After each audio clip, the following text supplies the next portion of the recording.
It's muted. So I'd like to officially welcome all of you to the Stockbridge Library, Museum, and Archives online poetry series. We are in season 3 of the program. This season, our theme is inquiry, and we really are digging into the power of poetry in both asking and answering questions. Before I introduce today's poet, I would like to introduce John Gillespie. 3 years ago, when the pandemic hit, John Gillespie was the president of the board of the Stockbridge Library, Museum, and Archives. And he had this wonderful idea of soothing people's worry and fear and anxiety about the pandemic with poetry. And so our first season was called Medicine for the Soul. And John has been the founder, organizer, and biggest fan of this program, and has brought poetry into our lives once a week for now finishing out our 3rd season. So John, much gratitude to you. And I'm also grateful to Maria Lisella, who will be sharing her poetry with us today. Maria is a graduate of Queensborough Community College, as well as Queens College. She holds a master's degree from NYU Polytechnic Institute, and she also attended the Columbia University School of Journalism. She's the author of 3 books of poetry: Thieves in the Family, Amore on Hope Street, and 2 Naked Feet. She also curates the Italian American Writers Association Literary Series and is a charter member of the online poetry circle Brevitas. She is, on top of those accolades, she is an award-winning travel writer, and her work can be seen in USA Today, the Jerusalem Post, Travel Market Report, and the bilingual La Voce di New York. She was cited for an honorable mention for the Allen Ginsberg Poetry Award, and she has taught English as a second language and also composition at Touro College, and has taught tourism and hospitality at the Borough of Manhattan Community College. And lastly, Maria is the outgoing poet laureate of Queens, New York. Maria, welcome. Thank you so much for joining us and being willing to share your work. I'd like to turn the program over to you, John, and to you, Maria. Yeah, Wendy, and thank you for the introduction. Thank you for hosting. And since Tracy's here, who lives in Jersey off the French coast, we always start with the Jersey joke now. Tracy, I was in Hoboken, New Jersey for the weekend. So, I'm getting my Jersey vibe back. New Jersey, I should say, not Jersey. I know, yeah, you're going to move from Jersey, right? Move to like White or something. You're going to move to some other little name, I don't know. But no, seriously. I could move to York. I could move to Lancaster. I could move to any part. Let's still have these jokes. We have a couple more seasons of jokes, so if we could keep moving, that would be good. Okay, Maria, back to reality, which is poetry. No, thank you for joining us today. So if you could share with us it's such an unusual series. It's really a very interesting series because you actually set it up not as a one-way street, but as a dialogue. And there are not a lot of venues that do that, actually. Yeah. No, thanks. It's a lot. No, it's a conversation with poetry, which is great. And yeah, Wendy said it right. I get pretty charged up every week. So this is my week to charge myself into the poetry wall. So it's all good stuff. So Maria, what does inquiry mean to you? I didn't actually realize that was the theme, but I don't know. I've heard some of your other writers really address that much more articulately than I probably will. But I think that's just the kind of general way of being, which is to observe and be mindful of your surroundings and yourself. I mean, mindful is a little bit more of a sexy word, I guess, these days, but I think it's kind of similar to inquiry. Well, you couldn't do one without the other, actually. You couldn't inquire without the mindfulness. Right. That it's necessary to do so. But, having been trained as a journalist, sort of nosy by nature and curious, and I observe a lot, and I take stenography so I can write really fast. Yeah, I think you're the only poet that has a stenography background, so that must be, yeah. So before we dive in, as I'm always intrigued, we haven't had a poet laureate of any degree on the program, I don't think. So what does that really entail? Are there official responsibilities, or are they unofficial, or? You know, they tend to be really different in different places. So there are small towns that have poets laureate. There are big cities that have them. So mine requires very little, and they have to require very little because they don't pay you anything. So, you know, it's, you know, you you do it for love. And at some point, I think Queens had a requirement of having to produce at least 3 events a year. And I did much more of that than that. And I continue to do so because my term got kind of extended. It got extended partly because my husband passed away in 2018. So they added a year for me because I was pretty non-functional in 2018. And then there was a change of borough president at Queens, and the new borough president, there was a shift, and they kind of messed up the process. So I'm trying to help them get the process back on track, because I shouldn't be poet laureate this long, because there are so many people who really, you know, are doing a lot of innovative things in Queens. And Queens, you know, it's an unusual place because it has 100 people speak 149 languages here. It's probably more diverse, the most diverse place in the United States. So I'd like to see a little bit more bilingual and trilingual activity, actually, in the area. But yeah, so basically you're supposed to go out and promote poetry, which I do as a member of the Italian American Writers Association also, but I did more so in Queens as well. And I continue to do workshops. I give free workshops through the Queens Library, and the Queens Library has 65 branches. So it really reaches out, which is really fantastic. And 65 branches. We have one in our town. yeah, well, Queens is big though. It's not Yeah, that it is big. Yeah. it's a borough.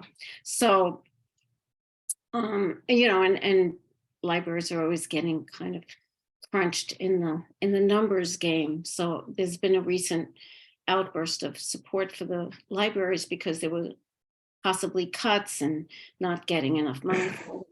You know, I guess that's probably true everywhere.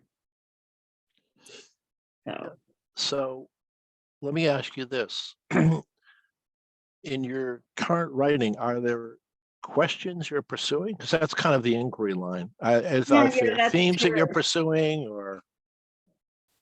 You know, I don't think there's anything specific, but I do write from prompts a lot, which sounds a little bit artificial, but I find that writing from prompts kind of kicks off very spontaneous emotional reactions. If you can let yourself go and write without without worrying about mistakes and without worrying where you're going. It's kind of one of those activities where you sort of have to let yourself get unpinned from judging yourself, and allow yourself to make a big mess on a white page. Yeah, I like that, big mess on a white page. There's a title. Mess on a white page. It could be full of emotions. It could be going in a lot of directions, and then you put it in your drawer for a little while, and you go back and you not only clean it up, but you might find 3 poems inside that poem. So I don't really start with a question. I just start with the need to write, and, sometimes I say to myself, what do you have to say that's so important? Why are you writing? What makes you different than anybody else's perspective? But if you keep writing and you keep moving that old crow away from the cave who says, who do you think you are? You'll come up with things that you totally don't expect. When I end my workshops, I always ask people in the room, so what surprised you about your writing today? And the answers are always phenomenal because no one ever thinks they're going to go from this point to this point. They have no idea how they got there sometimes. If you really suspend your judgment and if you feel safe in the room, and I found Zoom was a really great venue for this because people are at home. They're not in a classroom. And I think it affords them a level of privacy and luxury and safety that being in a place with 4 walls and desks does not do. So I think Zoom has been like a real blessing. I mean, I've had people who never wrote before who are publishing now. Let me ask you one final question, then we're going to hear some of your poems. Are the prompts that you use kind of organic? You know, what I mean by that is like things in nature, or, there's something happening out on the street, or where do those prompts arise from? Okay, so I steal a lot. I steal a lot. I take a lot of workshops, and I do steal really good prompts that I feel will grab at an emotion. I'm doing a series right now calling Shaking the Memory Tree, because I think, probably 90% of the stuff that we end up writing probably is skull filed somewhere in your memory, at least some part of it. And so some of the prompts might be things like, when did you feel like a weirdo? Was it in high school? Yeah. Who were your friends when you were 10? But leaving them much more open-ended than that. Yeah. And people can write into that. There's always some sort of level, or something like, when we ate dinner at night, we didn't speak, or whatever, it kicks off some kind of little flicker of a memory. And it can be very specific to people. And that's kind of interesting, because that means they really do feel safe when they bring in the specifics. That's great. So please share some of your poems with us. So this is a new, I'm going to have to do this wardrobe change thing, because I don't know, some glasses are good for computers, some are good for reading. So my mother died recently. She died in December. She was 103. And I was reading with a poet named Yehosha November. And I went to his site and I saw a poem that he had written about emptying out his grandfather's apartment. So this came out of that, So this is called Cleaning Out Mom's House. Her scent still lingers in the garden view room where she spent the last decade telling her long, unhurried life stories of tailoring, cooking, and sewing and caring. Boxes of buttons, threads like building blocks in her closet. Mother of pearl buttons, plastic buttons, fabric covered. I enter a meticulous world of matching threads for straight running back, slip, catch, and whip stitches. The wild red rosebush in her winter, scratching at her window. But with Italians, people don't really die. They just keep hanging around. So I figure maybe she's this rose bush. I don't know. She's outside the window. She might be out there, I don't know, scratching at her window. But it was a miraculously peaceful death. But now I wanted to read this piece, because the second piece, because I was in a workshop that someone else began to write about the same subject. And so it just spurred it in me to follow up and do something on it. So do you mind if I read it? Yeah, absolutely. This is called Yoko Leaves the Dakota. Yoko leaves the Dakota to raise cows on a 600-acre farm she and Beatles legend John Lennon purchased 50 years ago.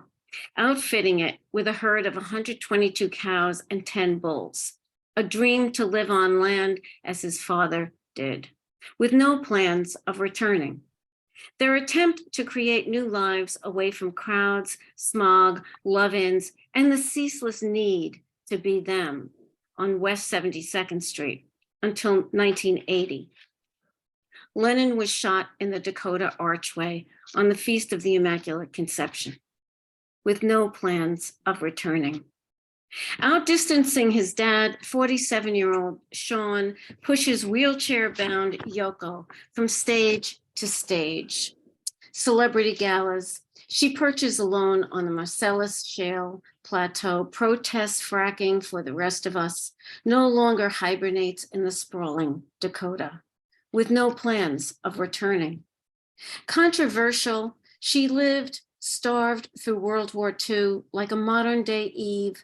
Gossipy fans blamed her for breaking up Camelot.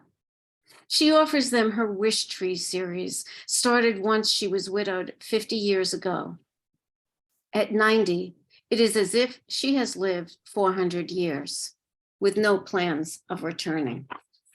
And it struck me about Yoko because I never really thought much about her, but the fact that we were both widows, that kind of led me to follow her comings and goings a little bit.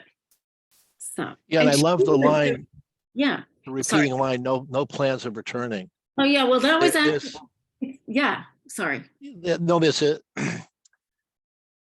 an eerie part to that. I don't know, I feel like there's two sides of the coin. There's no plans of returning, but I don't know, someone's scratching at the window. I don't know. I don't know. It's provocative for me, that line. And then it keeps repeating at least resonates for me. It's like, no plans returning? Really? Okay, I'm going to look outside again. No, nice, really nice. It's funny you mentioned that because the actual exercise for that poem was repeat a line every 5 lines. That was the only instruction. Wow. Right.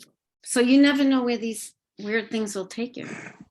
You don't know where you're going in the first place. It was funny. That's a Yiddish proverb. If you don't know where you're going, any road will take you there. Great, fantastic. Yeah, so those are two very new ones. But because I'm a travel writer, I also do outtakes from the travel writing. I write articles for a travel trade. It's not very glamorous. Yeah. But you're in a place in a very intense way because you're not traveling like a regular person, you're a press person. So you tend to have a lot of intense experiences and you're working pretty much all day where you're interviewing people and so on. So sometimes after work or after the end of day, I might sit with somebody who's linked to the travel industry, and then I do an outtake that never gets into the articles. And that has become like another way of my writing about travel. Yeah, I would love to hear some if you can share them with us. Yeah, I have. Let's see, I wrote my little, okay. Yeah, I'm going to read a little bit from my book, Thieves. And it's funny, some of these pieces were written a really long time ago, but I really still like them. I guess that's a good thing. Okay, this one is called Love Stuck. I jogged to the Borghese Gardens, past the zoo's furless creatures, bound up the steps to Cardinal Scipione's Galleria. Catch a glimpse of the Bernini sculptures assuming their positions on pedestals in time to gape at us, gaping at them. At us studying them, actually. They've returned breathless from a bacchanalian feast, careful not to stain their marble bodies with blood-rich wine. I imagine Apollo rushing Daphne, who will never be caught in her desire to stay pure and free. Like nosy neighbors, the sculptures follow the drama, throw their heads back, recall yesterday's spectators peering up Apollo's crotch, wrapped by Daphne's fingers, metamorphosed into laurel leaves that clutched the warmest part of his smooth marble body, staking her claim forever. Well, those Bernini sculptures, I mean, you have to write about them because they look like, you know, they're in midair, they're moving. Yeah, nice, really nice. So that was, yeah, so that was a trip to Rome. Yeah, Yeah. but it's not always like a happy thing, you know. I've been to Dubrovnik after the conflicts, and I did an interview with a guide. And once I just asked her, you know, people love to tell you their stories, and everybody has stories. And I think that when you travel, people are more apt to share their feelings because they're never going to see you again. That's my experience, you know. And so there's a certain freedom of exchange. Mm. So I'm going to read one called "Mad with Fear." Also, not a new piece, but I think it kind of still stands up. Mad with fear. She stands alone atop a bleached white fortress overlooking the turquoise Adriatic. The dry border wind brushes the heat of spring's sun over her skin, a wind only nature could invent and usually saves for winter. Franica moved to Dubrovnik's old city, protected by tall, thick limestone walls. Not for a moment did we think they would bomb the old town. Not Napoleon, not Hitler did such a thing. Even when the bombs fell in the shelling hours, we slept sometimes for 16 hours a day. I have never slept so many hours, so much of my life spent sleeping.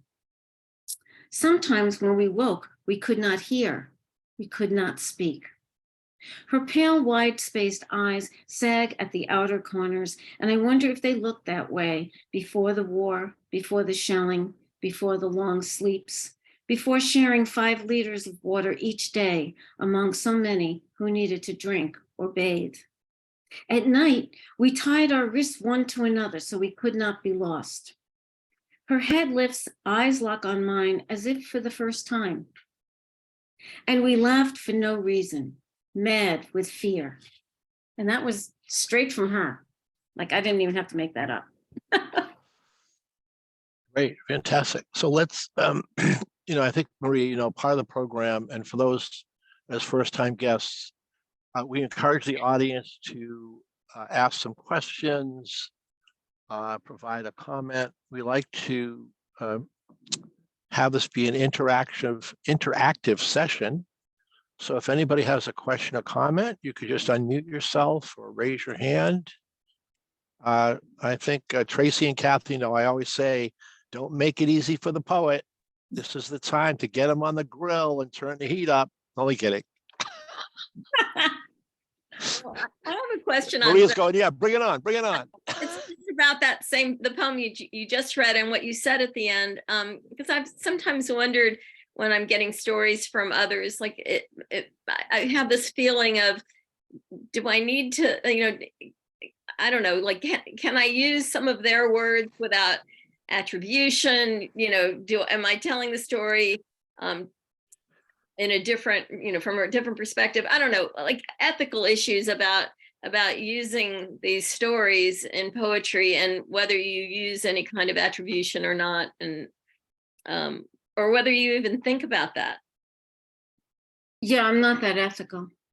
I mean, I think it's fair game to steal people's stories. You know, she's not identified. She'd probably never know I did this. It's written in English.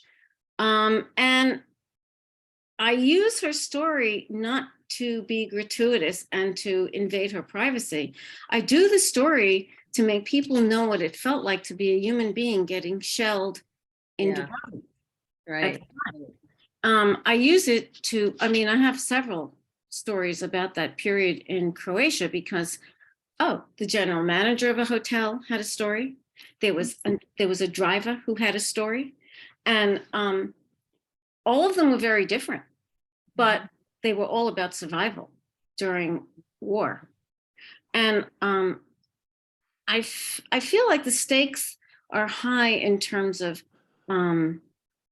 portraying the human side of almost any experience, and to provide a certain amount of feeling that there's commonality among us. Right. For me, even though there might be very different details, like this is Croatia or this is India or whatever, it's the commonality that makes that powers up that poem. Absolutely. Yeah.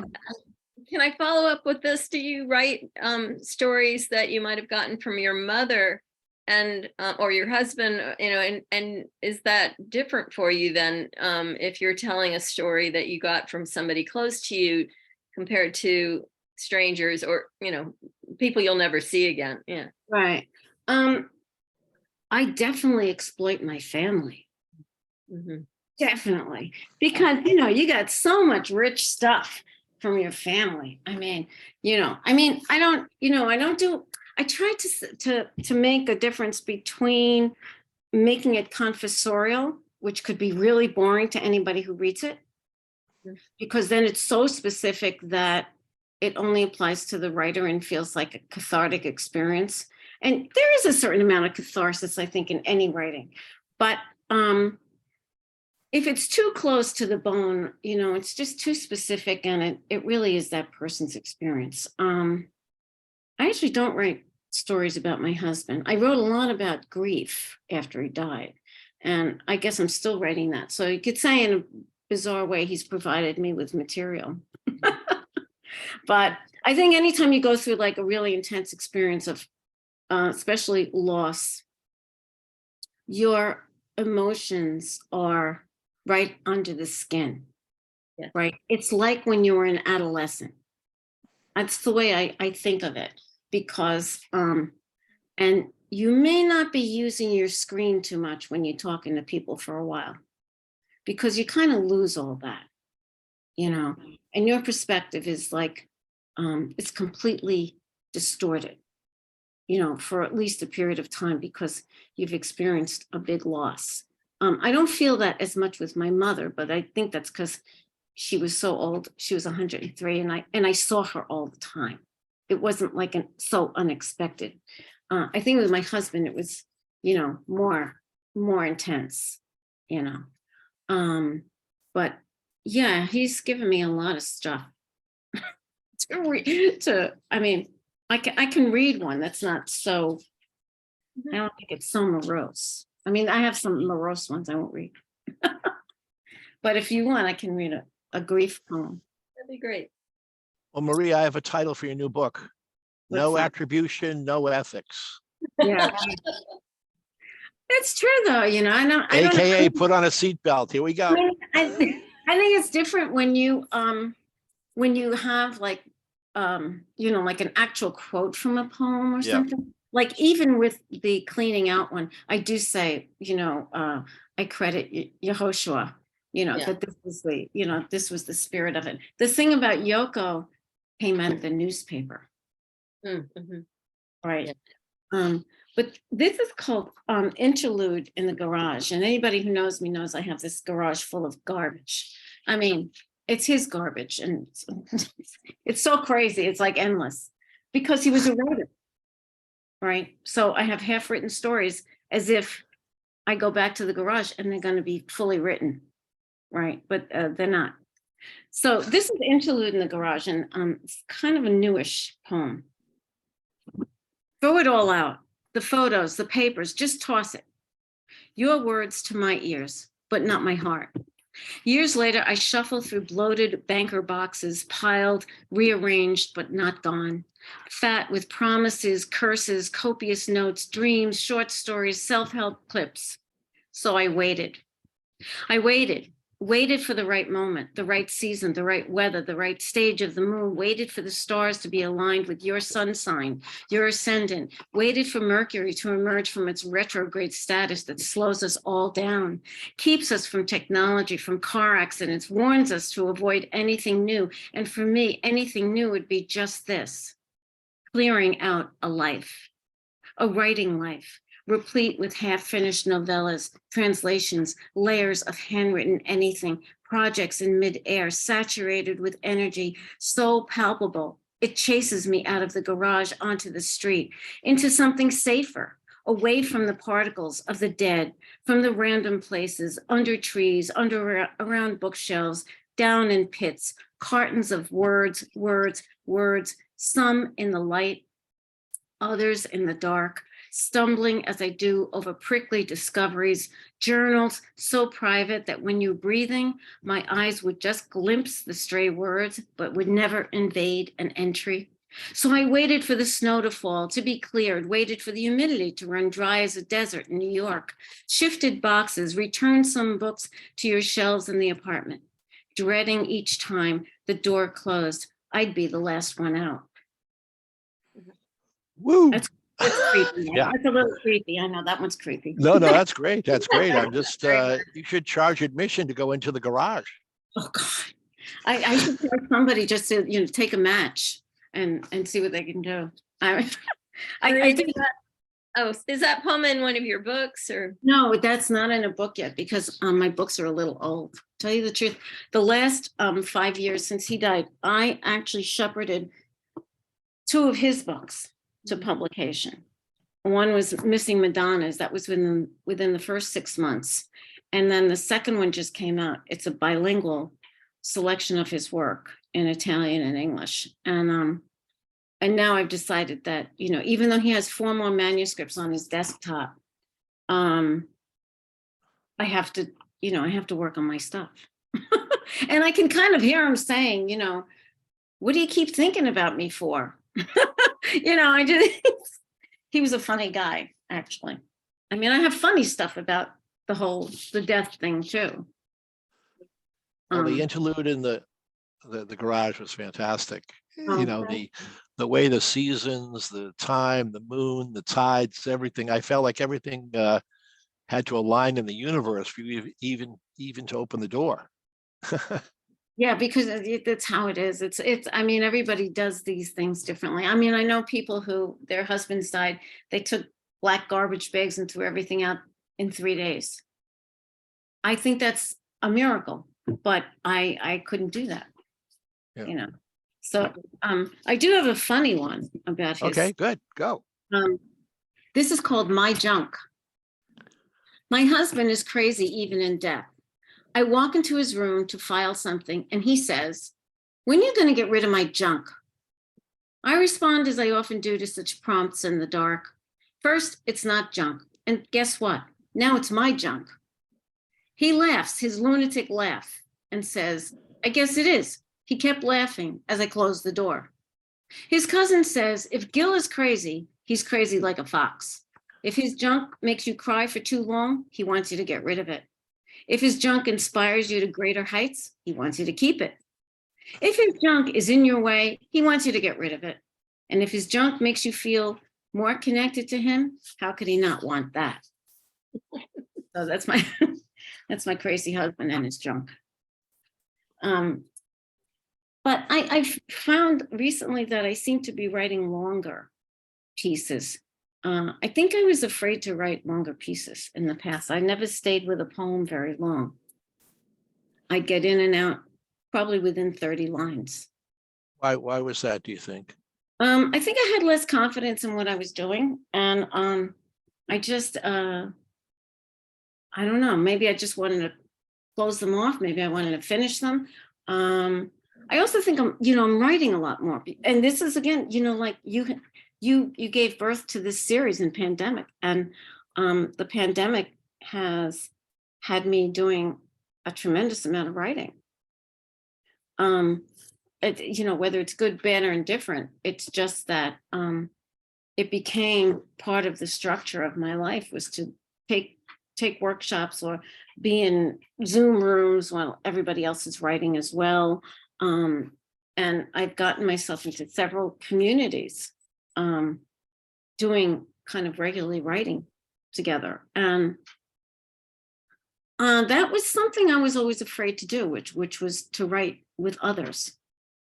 And once I got the fellowship from the Academy of American Poets, part of my mission was to run workshops. And when my husband died, actually it was Ann Settle who gave me this advice. One of the pieces of advice she gave me was say yes to everything. Right. And that sounds a little crazy, but that encouragement was, don't start blocking things off. So I applied for that fellowship with the Academy, never imagining I'd get it. And I proposed to do something I had never done, which was workshops. So then I got it, and I was forced to do something that I had never done before. And those workshops, even though I was giving some of them, they really fed me as well. So, it was really a great experience. And it was really due to pandemic, because my proposal for the fellowship was based on live, and we couldn't do that. So that pushed everything indoors. And in some ways that was, much safer for me too. And, that format really worked for me. So I wrote a lot during this period. But I think I just stayed with the work longer because I had the time and I had put the time aside. And I think I was taking it a little bit more seriously. I don't know. Well, it's great. This is just fantastic. You're sharing so much about both your personal story and how you write and how you think about things. So it really, it epitomizes what we're doing with this show is to really allow the poet to be human and to share all they can with us. So thank you. I want to do that before the hour closes out, because we get near the end where, it's the old beat the clock thing with Bill Cullen, the light. I remember that. Anyone who's old, remember Beat the Clock or Queen for a Day? I'm hoping all those things come back, because they were, they're good. They could be good TV now compared to what's on TV. But so do you have some more poems to read for us? I have another one. I have two stepsons, and they both actually are mentally ill. So this is for one of them. So that's a very complicated relationship. And this kind of talks to what Kathy was saying. Well, how do you feel about taking somebody else's story? Would I ever read this to him? No. Would I take it? Yes, because especially people with mental illness, they really are an invisible population. People are afraid of them. People have wrong ideas about them. Everybody is different. Different diseases are different. And if someone had diabetes and lost a leg, people would have a lot of sympathy for them. But someone who loses a part of their mind, people do not want to have anything to do with them. So I feel like part of my mission with my stepchildren is to continue writing, sometimes from their perspective, if it's possible, But this one came out of a flash one day where I forgot for a nanosecond that he was unwell. So this is called What I Wish for You. This is not the poem about when you die, but when you fly. I catch the flash of a slim child, his cape of dreadlocks lifted by the wind around his shoulders. It takes my breath away. For a nanosecond, it is you, navigating traffic, a dancer on a skateboard, as you once were, darting in and out, conquering steel girders that buttress Queens and the Bronx. Or as a skater on an icy mirror, a straight-backed flyer, an at-ease child, someone's child, who feels freedom on their legs, strong as tree trunks. Small waist pivots, dodges and ducks, 16-wheeler trucks, buses, cars, scooters, fellow skateboarders. glides through life, fearless, untroubled by the urban cacophony of car horns blasting, bullets sailing past your earlobe, your wrist, but it isn't you, can't be you, now that you are living in the space of darkness and delusion, inside a room you circle where it is always night, making music, memorizing stories, singing to yourself, recording your voice for no one, plotting to move to the Greek islands, Italy. Yesterday it was Japan. And why would I think twice about your plan to move across an ocean or two? Like the urban pigeons, not indigenous to New York fire escapes and telephone poles, you'd breeze out of the Bronx as they did from North Africa to alight here for an accidental diaspora. And didn't they fare well enough? Wow. Very nice. Yeah, Very it's nice. kind of a little torturous to see your child who had so much,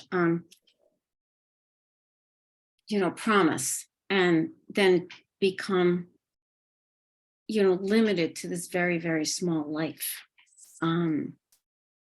So, and he's a very bright and funny kid.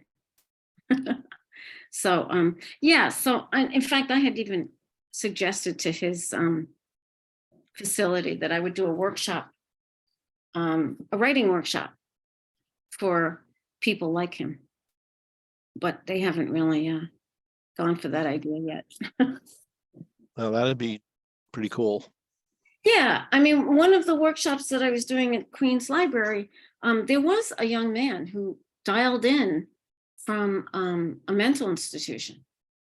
And he dialed in every single week.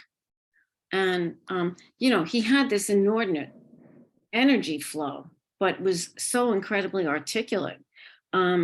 So, he obviously felt safe enough in the group to do that. And, we all understood like pretty quick where he was calling from, because you could tell. But he came every week, so I think it's a good thing. Yeah, yeah. I don't know. Okay, more. You know what? I'm going to give you something a little bit more travel experience because I think they're fun. And oh yeah, I'll give you the I went to this big celebration of Magritte in Brussels, and when they did this big celebration, they literally painted all the walls as if they looked like Magritte sky. It was so strange. You actually felt like you were walking in a Magritte painting. So this is that. When Magritte wasn't looking. When is an apple an apple? When it is not a painting of an apple. Or when its high chartreuse makes us disbelieve its waxen sheen and size larger than the palace behind it.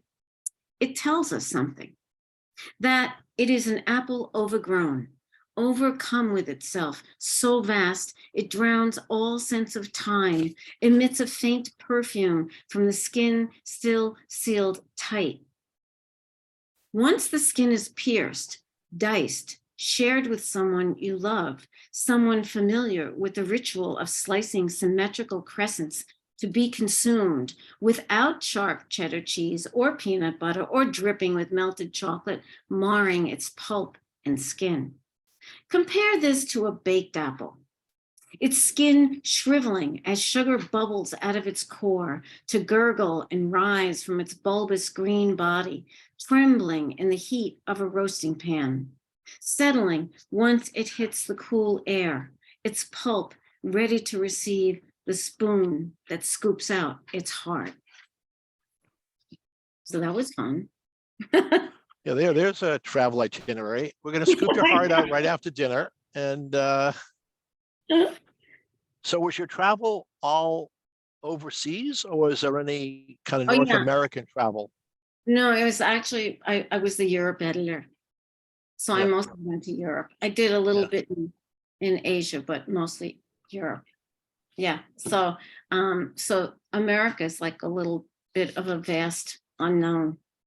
it's also harder to get around here. You know, you got to drive and you got to fly and then you got to drive and then you know, whereas in Europe, you know, you can fly and then you take a train and you're in a different country. Yeah. You know, so in some ways it's actually easier, but yeah, I was assigned that. I did a So little. Maria, before you read the next poem, let's just take another Sure. mini break here in case anyone questions, comments. I would say, John, you're thinking too much. You're too quiet over there. Anne, I'm sure you got 10 stories you want to share with us, but they're probably X-rated, so don't do it now. Rosalind, I don't know. You're looking too serious too. Rosalind's looking like Rosalind's going to dump the whole thing on the table. So I'm gonna back up now while. I did just want to, well, first of all, I just want to say, Maria, it's so wonderful to hear you read again. You know, it's been a while, and they're really wonderful. The work is fantastic as always. But all right, I'm just going to throw this one out. You know, it's something that I've thought about before in reference to your work, and I was struck by it, particularly listening today. To a lot of the choices that you've read.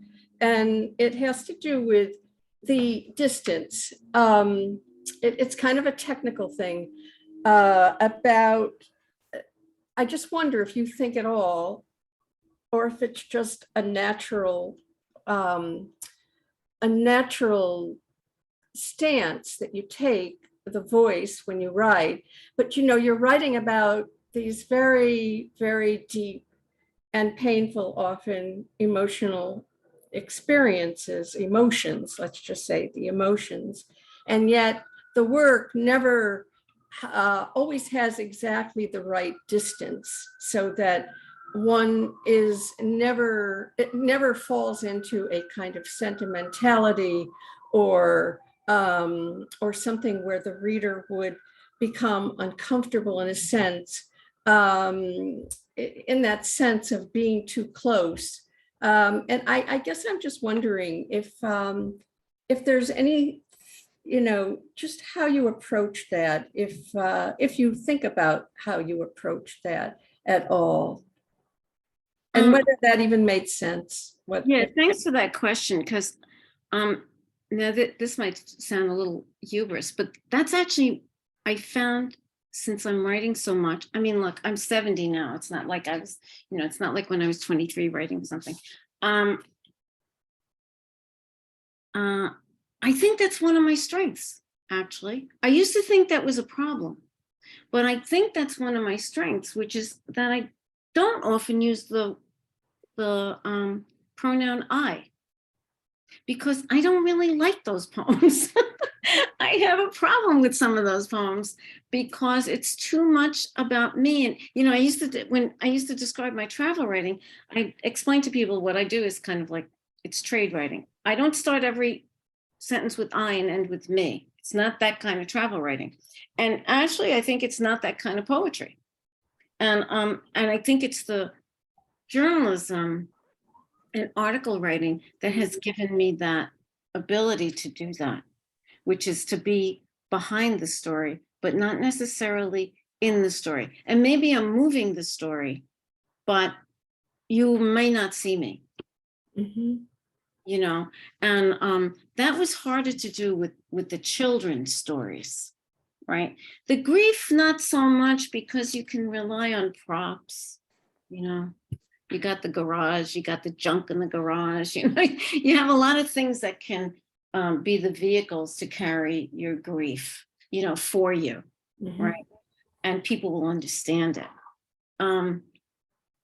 But if, you know, if I started I think I wrote one thing about loneliness, but I don't think I used the word. And I just think with practice, I've learned how to not necessarily use those trigger words for the same reason, so that someone reading it could claim that piece or that sentiment for their own. Because if I name it and it's too close to me, they can't have it. Mm-hmm. You know, and And I think that's the whole point of writing. I mean, in some ways, writing feels like a very self-indulgent activity, because you are like, in Italian, they say sfogato. It's like you're throwing up on the page, your insides are coming out. And it's a little that, because it is cathartic to analyze your work and analyze your feelings. But I think, as long as you don't, and for me, and well, also it's like what I'm comfortable with. That's the other thing. It's a bit of my comfort zone. I'm used to being a spectator. I'm used to being a reporter. And what I had to do was learn how to not write a poem that sounded like straight reporting, because then it's nothing yet. You have to put something in there to link it, to make it alive for others. So, because I remember I was in a community and I wrote something and somebody wrote back and said, "You're just reporting on what you saw." And I looked at the piece and I thought, yeah, that's true. There really isn't any insight in that piece at all. So I think if it's delivered with a little insight or directs the reader a tiny bit and not manipulates them, then maybe it can work with that tone. Yeah. All right, anybody else? Because we're going to have the last 5 minutes of some poetry. Okay. Maria, take it away. Okay. I'm going to read one short pandemic poem. And I'm in a group, this Brevitas group, where we write no longer than 14 lines twice a month, and we circulate it among each other. So sometimes I cannibalize a much longer poem. And I think this one was one of them. And, scrunch it and pull out 14 lines. Sometimes I pretend aging is a distant island where broken birds go to recover, to practice flying, to remember how to play. If it isn't an island, it's a country with one eye opened, the other shut, barring reality from taking over the show. Reader's Digest stalwart of mediocrity started it all with, "Hi, I'm Joe's heart," as if giving a body part a script would shed some wisdom on the inevitable passage of time, how to roll it back, keep it treading water. And now a pandemic and aging has become an aspirational goal. I love it. A little goofy. And I don't remember where this piece came from, and it's also short. Yeah, I don't have any idea where this came from. As a bed, I was a big deal. Romantic, vintage, iron headboard curlicues, a 19th century throwback, not unlike a canopy bed that was all the rage at the time. Along my sloping shoulders are what appear to be tiny skulls, the spindles narrow and simple. It's been a long time since I heard their murmurs that appeared to my own raison d'etre. They whispered pet names only here, swaddled in quilts. On winter nights they traveled. He'd describe a beach in Puerto Rico, stroke after stroke, as his fingertips pet each vertebrae until she slept. She would take him to a village in Sicily. That final January night, I felt their weight dip. Entwined, they slept in a figure 8 and woke in that infinite wreath.